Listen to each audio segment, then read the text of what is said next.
Hi hello friends, నమస్తే, welcome back to my channel. ఈరోజు అయితే కేదార్నాథ్ జ్యోతిర్లింగం దర్శనం అయితే తీసుకోబోతున్నాం. వీడియో అయితే చివరి దాకా చూడండి. Please like, share and subscribe. ప్రకృతి అందాలతో ఎంతో అద్భుతంగా కనిపిస్తుంది కదా. ఈ ఆలయం మనకు ద్వాదశ జ్యోతిర్లింగాలలో ఒక జ్యోతిర్లింగం కూడా కేదార్నాథ్ జ్యోతిర్లింగం. ప్రసిద్ధ హరిహర క్షేత్రం. హరిద్వార్కు 23 కిలోమీటర్ల దూరంలో గౌరీకుండ్ అనే ఒక కుండి ఉంది. అది పరమేశ్వరుణ్ణి తన భర్తను చేసుకునేందుకు పార్వతీదేవి తపస్సు చేసిన స్థలం. ఇదే గౌరీకుండ్.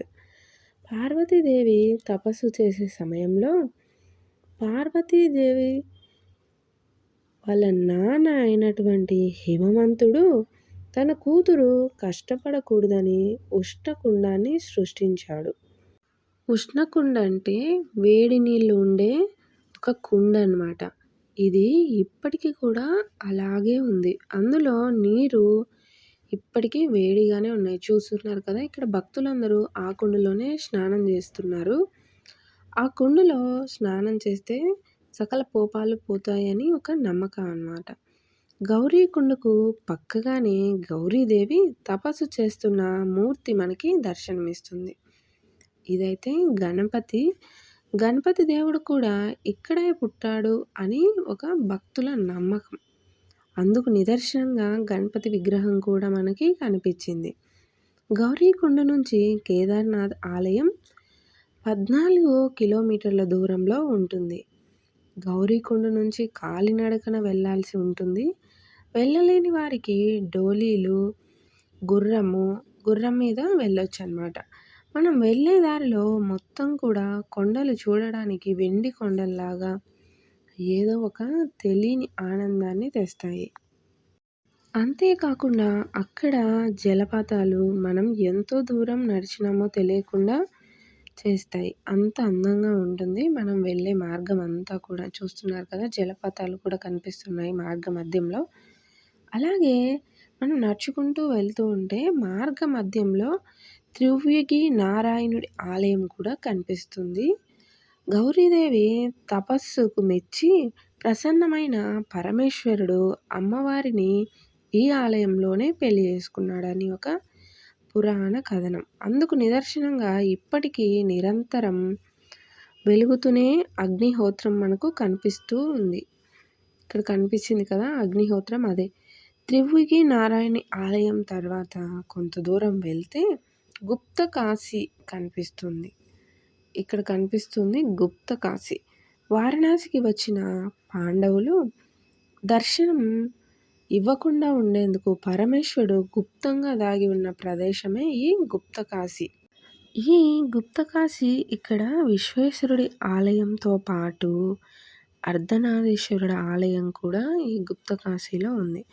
స్వామివారి ఆలయానికి ఎదురుగా గోముఖం నుంచి ఒక జలధార, గజముఖం నుంచి ఒక జలధార ప్రవహిస్తూ ఉంది, మనకు కనిపిస్తూ ఉంది కదా. వీటినే గంగా, యమున నదులుగా కూడా భక్తులు నమ్ముతారు. గుప్త కాశీ విశ్వేశ్వరుడి దర్శనం అయిన తర్వాత మనం కేదార్నాథ్ దర్శనంకి వెళ్ళే దారి మార్గం వైపు అడుగులు వేస్తూ త్రివ్యగి నారాయణ గుప్త కాశీ దర్శనం చేసుకొని కేదార్నాథ్ వైపు ఒక అద్భుతమైన అనుభూతికి లోనైపోతాం. ఎందుకంటే వెండి కొండల నడుమ రాతి కైలాసంగా దర్శనమిచ్చే కేదార్నాథ్ ఆలయం చూస్తూ ఉంటే అలా అనిపిస్తుంది. గోపుర కలశాలతో ఎంతో అద్భుతమైన కట్టడం. ఈ పురాతనమైన ఆలయం ఎవరు కట్టించారో ఇప్పటి వరకు ఎవ్వరికీ తెలియదు. పురాణాల ప్రకారం కురుయుద్ధం అనంతరం మహాప్రస్థాన నిమిత్తం ద్రౌపది సమేతంగా హిమాలయాలకు బయలుదేరుతారు పంచపాండవులు. పాప పరిహార నిమిత్తం పరమేశ్వరుణ్ణి దర్శనం చేసుకునేందుకు వారణాసికి చేరుకుంటారు. అయితే వారికి కనిపించకుండా శివుడు అక్కడ నుండి మాయమైపోతాడు. మహాదేవుణ్ణి వెతుకుతూ ప్రస్తుత గదిం ప్రాంతానికి చేరుకుంటారు పంచపాండవులు. శివుడు అక్కడ ఒక మాయా రూపంలో, అంటే ఒక నంది రూపంలో పరిగెడతాడు. పాండవులు నందిని చూసి శివుడే అని గుర్తించి నందిని పట్టుకునేందుకు నంది వెనకాలే పరిగెడతారు. అయితే అప్పుడు నంది రూపంలో ఉన్న శివుడు పాతాళంలోకి వెళ్ళడానికి ప్రయత్నిస్తాడు. వెంటనే భీముడు తన శక్తితో నంది నాళాన్ని గట్టిగా లాగుతాడు. అప్పటికే తన శిరస్సును నేపాల్ ప్రాంతంలోని ఉద్భవింపజేస్తాడు శివుడు. అదే ప్రస్తుత నేపాల్లోని పశుపతినాథ్ క్షేత్రం. భీముడు లాగినందున వెన్ను మాత్రం కేదార్నాథ్ ప్రాంతంలో ఉండిపోతుంది. అంతటా ప్రసన్నుడైన శివుడు కేదార్నాథ్ జ్యోతిర్లింగ రూపంలో వెలసి పాండవులని పాప విముక్తులని మరో కథ ప్రకారం బదరీనాథ్ క్షేత్రంలో వెలసిన లింగం ఉంది కదా, అందుకంటే ముందు వెలయడం కంటే ముందు నరనారాయణులు ఈ క్షేత్రంలో పరమేశ్వరుని ప్రసన్నం చేసుకుంటారన్నమాట. అందుకని ఇక్కడ మహాదేవుడు కేదార్నాథ్ జ్యోతిర్లింగంగాను కూడా వెలిసినాడని ఒక నమ్మకం. ఈ రెండు కథల నిదర్శనంగా ఆలయంలో అడుగుపెట్టిన మనకు మొదట పంచపాండవుల విగ్రహాలు తర్వాత నరనారాయణుల విగ్రహాలు కనిపిస్తాయి. గర్భాలయంలో త్రికోణ లింగ స్వరూపంలో మహాకాంతివంతంగా దర్శనమిస్తాడు కేదార్నాథుడు. గర్భగుడిలోని కేదార్నాథ్ జ్యోతిర్లింగం ఇదే మీరు ఇక్కడ చూస్తున్నారు కదా, దర్శనమిస్తుంది కేదార్నాథ్ జ్యోతిర్లింగం. అయితే ఈ లింగం దర్శించుకోవడం వలన కలలో కూడా మనకి కష్టం రాదు అని ఒక నమ్మకం. మనం చనిపోయిన తర్వాత కైలాస ప్రాప్తి లభిస్తుందని కూడా అంటూ ఉంటారు.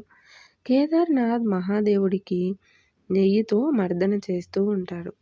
ఎందుకంటే భీముడు గాయం చేసినాడు కదా, నొప్పి రాకుండా ఉండడం కోసం ప్రతిరోజు కూడా ఇలా నెయ్యితో మర్దన చేస్తూ ఉంటారు.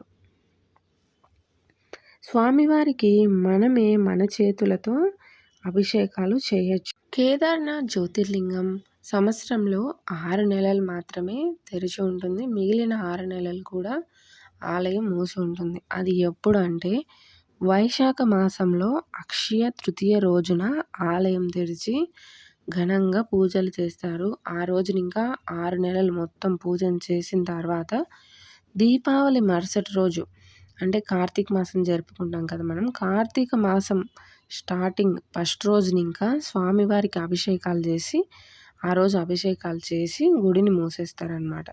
కార్తీక మాసం నుంచి చలికాలం విపరీతంగా ఉండడం వల్ల మంచు ప్రభావం ఎక్కువగా ఉంటుంది కాబట్టి ఆలయాన్ని మూసివేస్తారు. ఈ వీడియో ద్వారా మీకు తెలియని ఎన్నో విషయాలు తెలిసాయని అనుకుంటున్నాను. వీడియో నచ్చితే కనుక ప్లీజ్ లైక్ చేయండి. వీడియో చివరి వరకు చూసిన వాళ్ళందరికీ చాలా ధన్యవాదాలు.